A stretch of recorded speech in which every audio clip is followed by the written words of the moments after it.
Okay, be working with Castor again and just kind of showing where he's at with the grooming and adding a couple and other things in. So I'm trying to get him lined up here to the gate. He really likes doing that. He just kind of gets a little too excited and anticipates and then goes to the wrong side, but it's not a big deal. I just turn him around and have him do it again. So I'm just going to fast forward a little bit through all of the grooming here because I think you guys get the idea.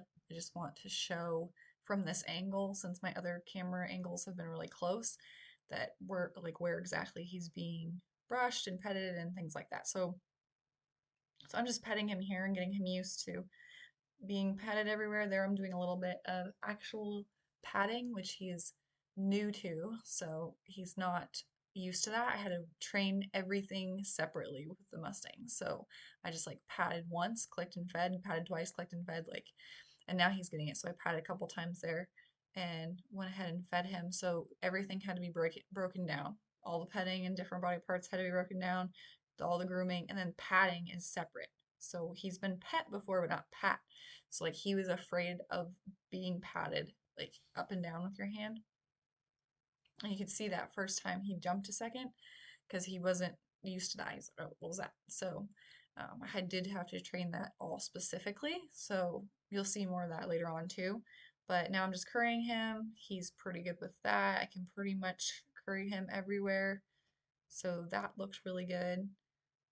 And I'm just kind of I'm adding to the amount of time, like the duration that I'm doing the brushing. So like I'll do like his neck and his belly and then I'll like click and feed and I'm just extending it longer and longer bit by bit. Because in the beginning it would be like one stroke and two strokes and three strokes and I've just kind of added it up from then. But now I just kind of do like body parts. Like I'll do his neck and I'll click, and then I'll do his neck and his shoulder and I'll click, and then kind of add those things together. It kind of depends on what your horse is good at too. So like he's a little bit more weird about like his legs and his belly, so I do those all separately. But he's good with like his neck and his back and his hindquarters, so I can do all of those and then click just for the whole thing.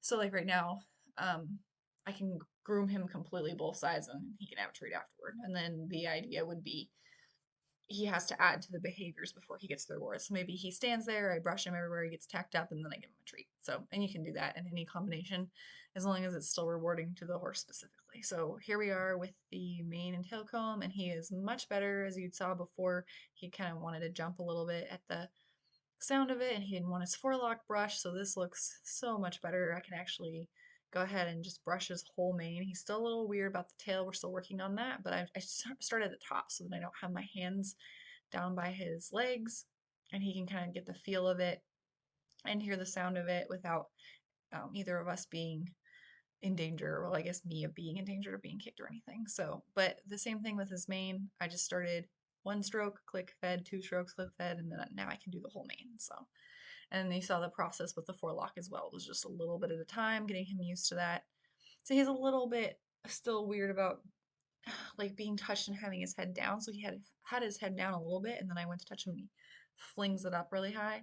So here it's slowed down. You can see where I'm working on the padding, and I'm not too worried about him flicking his head up.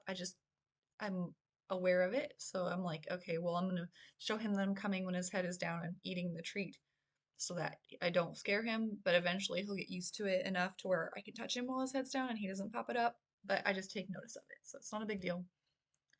So I'm just kind of working on doing some strokes, and then I'll pat him a few times. I'll click him while I'm patting him, and then give him a treat and let him hang out for a second. So the padding is going to be the same as the grooming and the brushing. I'm just going to have to do a couple of pats all over and feed and reinforce after each one, or like during each one. So I'll be patting while my hand's patting him. I click feed, and then I'll start somewhere new. And I have to do that for him everywhere because he's a little jumpy about that. So I don't want to just teach it to him on his neck, and then at some point in time, someone pats him on the hindquarters and he gets scared, runs away, or kicks somebody. We don't want that. So I just want to break it down to all the little pieces of the behavior and all the body parts. And most horses don't need that. The Mustangs did. They didn't just or generalize as much as a domestic horse does. They're aware of every little detail. And some domestic horses do that as well, but just especially for the Mustangs, they were really, really aware of of all the things that I was doing with them, which made me better for sure. So, but it was pretty interesting, I thought. So I'm just doing some patting here on like his back on the side and going ahead and give him a treat. So he's doing well. He is picking up pretty fast. Like he understood on his neck. Now he's not jumping at all. It was just like that one little flinch in the beginning. So we're making some progress. So it's just a little bit of progress every day. And I just kind of give him the rest of those treats. And then I had to go make a hay net. So go ahead and ask him to turn around. He's pretty good at that. And then he likes to do his side pass, so that's something we don't really have to work on very much because he really likes to do that. Sometimes he doesn't want to get like one part of his body as close, like his shoulders are away. So I should use my hand as a target here and kind of straighten him up. There we go.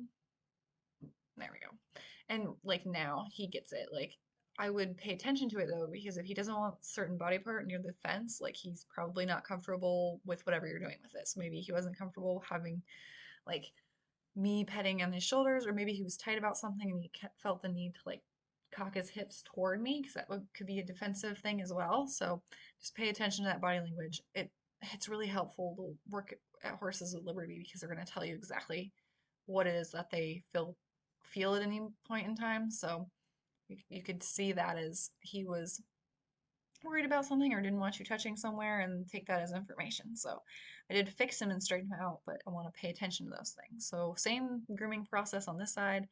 I sped through this as well because it's the same as the other side, but he looks really good and I probably won't show a whole lot of grooming anymore. I have one more video with him in a different location because I'm kind of showing the whole process here. So it's a little slow, it's a little boring, but it's important. So I'm moving him to a different fence with less boards so I can really work on his legs and also just have him do this grooming in a different location. Then I move on to the mounting block and then I move on to just having nothing near him. So that's my process with this specific horse. He looks great with having his legs brushed. He's doing really well with that. I'm gonna slow it down here so we can do some mane brushing. So I just brushed on his mane there just so he's like aware that it's gonna make sounds and we're gonna do the same thing and he was cool with that. So same process. I'm just kind of doing those top hairs just so I don't have my hand behind him. I don't want to add too many things at once. So I'm going to show him, okay, here's the brush. It makes this sound. And then I kind of mess with the tail. And then I have the tail to the side so that doesn't scare him. And do it all like in sections, all in levels, so that he doesn't get too scared about any one particular thing. So this looks really good, actually. I would be careful because he could be nice and relaxed here. He could be a little tense. So just because it has his hind leg resting, that doesn't necessarily mean that he's relaxed. He's pretty relaxed. I'd like his neck a little bit lower.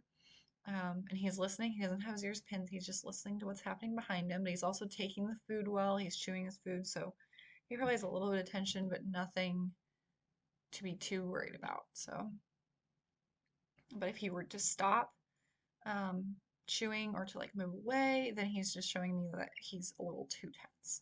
So the hind leg cock could go either way really. So it's not always a relaxation thing. But he did pretty good. We're just doing like little bits as far as brushing his tail goes. I know I really want to brush it out, but I want him to feel good about it before I just do it. It's not about the task, it's about how he feels about it. So I think a lot of us missed that in there. He's a little jumpy there. It's all right. And I'm just working on patting again. So I had patted him a couple times and he was like a little weird about it. So you can see that he was still a little tense. And that might have been why he brought those shoulders away. Maybe he could be sore on one of those shoulders or just doesn't want me on the side. Maybe I don't spend enough time on the right side. So it could be a lot of different things. But I'm just working on that same padding that I did on the other side. It could be the hay bag. That could be a little scarier on this side. But I'm just working on the padding. So a couple pats, I'm clicking while I'm patting and then feeding. Giving him a second to chew. I kind of do a couple strokes and then a few pats, click there, and then feed him. And that's kind of my little um, routine there that I have for it. Kind of forgot the word. But yeah, so a couple of, that's him just chewing. So not him getting super tense. He's trying to pull the pieces apart in his mouth.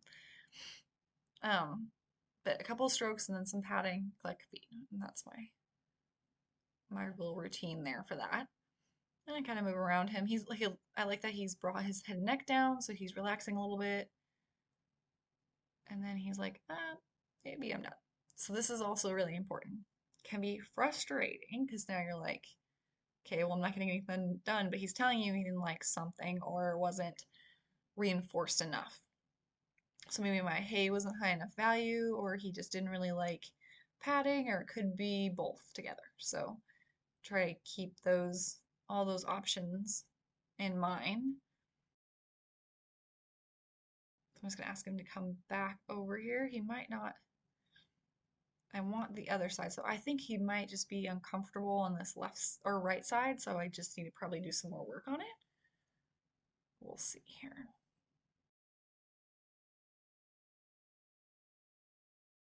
There might have been a bug or something in the back. I'm not sure what happened there. But try and see if he'll take the hay, if that would be enough. If it was a bag or if there was a bug or something. I don't remember exactly what happened with that, but just try and break it down and see, like, is he okay with the process or does he need a little bit more reinforcement? Should I change to like a hay cube instead of the hay? And just kind of see what he's telling me here. So he seems like he's come back and he's still pretty relaxed. There's some wind blowing some leaves around, it looks like. So that could have made him a little tense as well. But he's come back, so I like that. I like that he's trying and he's trying to participate. So